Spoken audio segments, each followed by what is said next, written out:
Assalamualaikum warahmatullahi wabarakatuh. Halo teman-teman, terima kasih sudah mengklik video ini. Kami dari kelas 2 FPG SD akan menjelaskan tentang seputar pendidikan di Indonesia.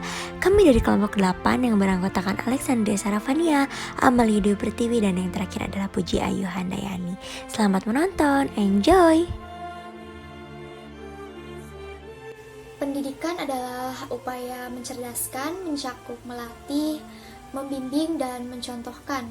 Artinya, pendidikan bukan hanya sebatas mentransfer ilmu pengetahuan, tetapi juga upaya menggali pengetahuan dan belajar menalar berbagai macam pengetahuan yang ada.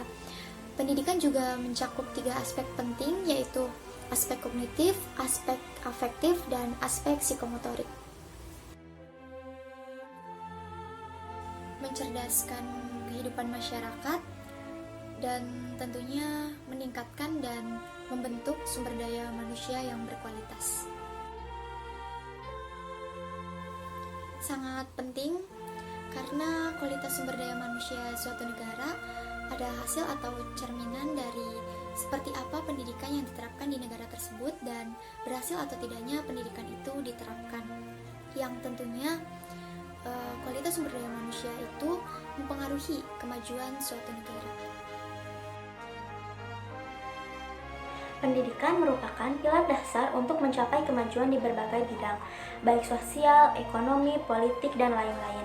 Dengan pendidikan yang berkualitas, maka akan dihasilkan generasi-generasi berpendidikan yang tidak hanya pandai dalam hal kognitif, tetapi juga berakhlak mulia dan memiliki etos kerja yang tinggi.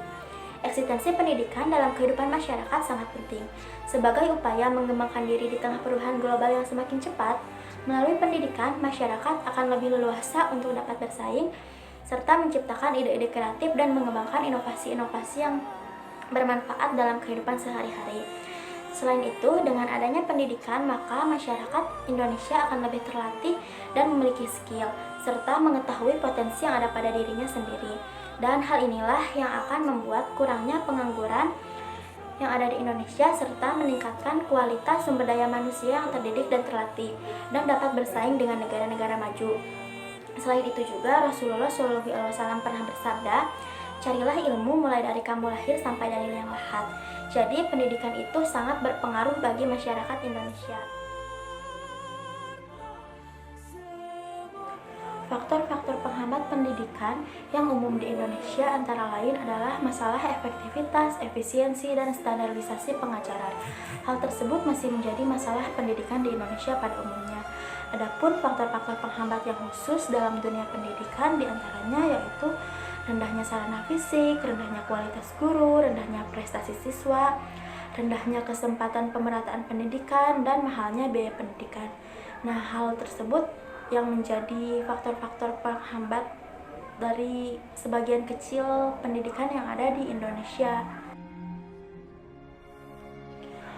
Cara yang dapat kita lakukan untuk menentukan standar pendidikan yang bagus untuk diri kita sendiri yaitu dengan mengikuti perkembangan zaman dan dengan mengetahui potensi dan skill yang ada pada diri kita sendiri sehingga memudahkan kita untuk menjuruskannya. Nah, contohnya seperti jika kita suka anak-anak, kita bisa melanjutkan pendidikan di bidang PGSD atau PG PAUD. Ataupun jika kita suka masak-masak, bisa melanjutkan di jurusan Tata Boga. Jangan karena melihat universitasnya bagus atau ikut-ikutan teman, kita tidak mengukur potensi yang ada pada diri kita sendiri atau potensi yang kita miliki, sehingga potensi atau skill yang kita punya tidak terarahkan dan akhirnya salah jurusan. Nah, hal tersebut banyak saya jumpai pada teman-teman saya, karena salah jurusan membuat mereka malas untuk melanjutkan studi dan melakukan segala hal atau segala sesuatu dengan tidak maksimal. Jika dikatakan sudah berjalan dan berfungsi sesuai dengan semestinya, Indonesia bisa dikatakan sudah banyak memperjuangkan pendidikannya. Seperti halnya gratisnya biaya pendidikan pada tingkat SD sampai dengan sekolah SMP di sekolah negeri. Di Indonesia, biaya pendidikan telah ditanggung oleh negara. Menurut pendapat Menteri Keuangan yang bernama Sri Mulyani Indrawati, bahwa dana anggaran pendapatan dan belanja negara yang biasa disebut dengan APBN sebesar 20% dialokasikan untuk pendidikan. Jumlah anggaran tersebut bertujuan untuk mewujudkan salah satu visi negara, yaitu mencerdaskan kehidupan bangsa.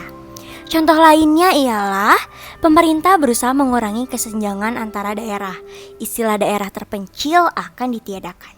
Semua sekolah akan difasilitasi pemerintah pusat maupun di daerah. Bahkan dengan adanya sistem zonasi, beberapa tahun terakhir ini tidak akan ada lagi yang namanya sekolah favorit. Semua sekolah negeri memiliki hak dan kewajiban yang sama. Menurut hasil penelitian Bank Dunia, sistem pendidikan di Indonesia menempati peringkat ketiga terbesar sebagai sistem pendidikan yang terbesar di Asia dan keempat terbesar di dunia. Jika dibandingkan negara lain, penempatan kurikulum Indonesia memanglah tidak mudah. Yang selanjutnya, peran strategis dari guru atau pendidik di Indonesia. Guru memiliki peran aktif dalam implementasi kurikulum 2013. Dalam kurikulum baru ini, guru tidak hanya menjadi pengajar, tapi guru juga harus bisa menjadi guide, teach, and explain. Guru membimbing siswa dalam kegiatan akademik maupun non-akademik. Sudah menjadi tugas seorang guru untuk menggali bakat yang dimiliki oleh para peserta didiknya. Guru menuntut peserta didik untuk mendapatkan materi-materi yang dibutuhkan dalam menghimpun pengetahuan mereka. Setelah kita tadi membahas tentang kelebihan dari pendidikan di Indonesia, sekarang kita membahas tentang kekurangan atau permasalahan apa saja yang dijumpai pada pendidikan di Indonesia. Ketika tadi pemerintah mengatakan bahwa 20% anggaran APBN dialokasikan pada pendidikan, namun kenyataannya permasalahan pendidikan di Indonesia terkait dana ternyata tidak bisa diselesaikan semudah itu. Hal ini disebabkan karena penyebaran alokasi dana program pendidikan yang tidak tersebar secara merata. Belum lagi, menurut HSBC Global Report 2017, Indonesia merupakan salah satu negara dengan biaya pendidikan termahal di dunia. Selanjutnya, minimnya bahan belajar dan mengajar. Permasalahan pendidikan di Indonesia yang berikutnya adalah kurangnya bahan belajar dan mengajar. Demi meningkatkan kualitas belajar, murid sudah sepatutnya memperoleh buku pelajaran atau lembar latihan soal yang baik. Tidak adanya perpustakaan atau bahkan belajar gratis juga dapat menghambat proses pembelajaran. Seharusnya, bantuan berupa bahan belajar diberikan lebih banyak ke wilayah-wilayah, khususnya wilayah yang terpencil.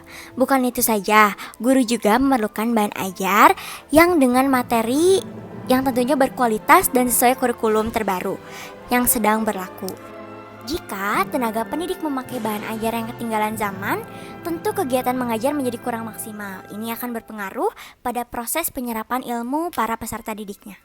Permasalahan yang selanjutnya ialah rendahnya kualitas tenaga pendidik. Kualitas tenaga pendidik yang rendah menjadi salah satu permasalahan pendidikan di Indonesia. Tidak semua guru mampu mengajar materi yang sesuai kompetensi masing-masing. Ketika kami menjadi pendidik di masa depan, kami ingin Indonesia menjadi semakin maju, pendidikan di Indonesia menjadi semakin baik, anak-anak menjadi semakin cerdas dan berakhlak mulia. Semoga ilmu yang kami dapatkan bisa kami implementasikan dengan baik dan benar. Indonesia membutuhkanmu. Merdeka!